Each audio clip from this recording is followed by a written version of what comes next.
प्रिय देशवासियों, राष्ट्र के प्रति क्या कर्तव्य केवल इसके नागरिकों का ही है या कुछ उत्तरदायित्व इसकी सरकार का भी है? क्या सिर्फ नागरिक ही कोई अपराध करते हैं या सरकार भी संयुक्त रूप से या इसके नेतागण अपनी स्वार्थ सिद्धि के लिए भी गुनाह करते हैं? तो क्या जो सजा इस देश के नागरिकों को मिलती है वही सजा क्या इसके नेताओं को और सरकारी अफसरों को नहीं मिलनी चाहिए?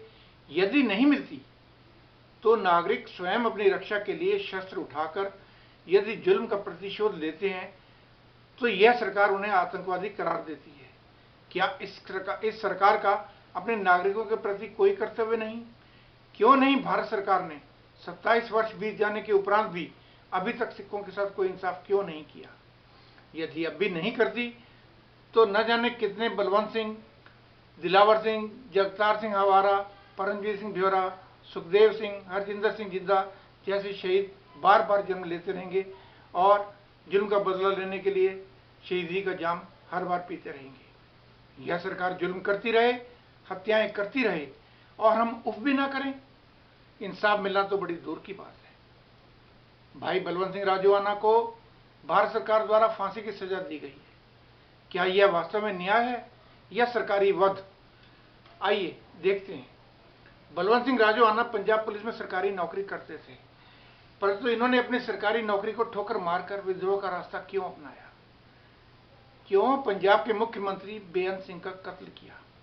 यदि हम इन प्रश्नों के उत्तर खोज लें तो बलवंत सिंह के प्रति हमारा सर नतमस्तक हो जाएगा। बेअंत सिंह अपने मुख्यमंत्रित्व काल में अपने डीजीपी केपीएस गिल के साथ लाखों बेगुनाह सिख नौजवानों को मार चुके थे। जिसे पंजाब पुलिस उठा लेती थी तो उसका पता फिर दोबारा नहीं मिलता था। इसकी अनगिनत घृणित मिसालें आज नेट पर उपलब्ध हैं। ऐसे क्रूर हत्यारे को जिसे भारतीय सरकार का आशीर्वाद प्राप्त हो, जिन पर भारतीय अदालतें कार्रवाई करने में असमर्थ हों, जो भावी पीढ़ियों के लिए खतरा हो, तो ऐसे राक्षस, नर अधम राक्षसों का मरना उचित ही कहा जाएगा और उसे मारने वाले को दुनिया सलाम करेगी, पूजेगी उसे। पंजाब पुलिस में भी सभी जवान हत्यारे नहीं हैं। उन्हें भी किसी निर्दोष के मारे जाने का दुख होता होगा। शायद एक दो के मारे जाने का दुख ना भी हुआ हो, परंतु जब हजारों निर्दोषों की हत्याओं से भाई बलवंत सिंह और उसके अन्य साथियों का हृदय पसीज उठा तो उन्होंने एक दुखद और कठोर निर्णय ले लिया। अपनी जान पर खेलकर भी पापी बेअंत सिंह को मारने का कार्य इन बहादुरों ने सफलतापूर्वक कर दिखाया। पापी, अत्याचारी, नर राक्षस कांग्रेसी मुख्यमंत्री अपनी अधोगति को प्राप्त हुआ। चंडीगढ़ सचिवालय के बाहर हुए एक शक्तिशाली विस्फोट में उस पापी के परखच्चे उड़ गए। भाई दिलावर सिंह नामक नौजवान पुलिसकर्मी ने स्वयं को एक बम से उड़ाकर इस पापी, नीच, नृशंस हत्यारे का नामो निशान इस दुनिया से मिटा डाला और सिख कौम के भावी युवाओं को सुरक्षा प्रदान की। आज भारत सरकार इन बहादुर नायकों में से एक भाई बलवंत सिंह को फांसी देकर जले पर नमक छिड़कना चाहती है, परंतु यह भारत सरकार शायद भूल गई है कि सिख अपने दुश्मन को कभी माफ नहीं करते और ना ही झुक कर जिंदगी जीते हैं। हमें सर उठाकर जीने की आदत है। यदि इस फांसी के द्वारा हमें नीचा दिखाने की कोशिश की गई तो हम भी इसका जवाब देंगे। सिख कौम इसका जवाब देगी और एक दिन इन भारतीय नेताओं का हश्र भी लीबिया के तानाशाह मोहम्मद गद्दाफी जैसा ही होगा। यदि भारतीय अदालतें इंसाफ ही करना जानती होती तो 27 साल बीत जाने के बाद भी अभी तक सिखों को इंसाफ क्यों नहीं दे पाई?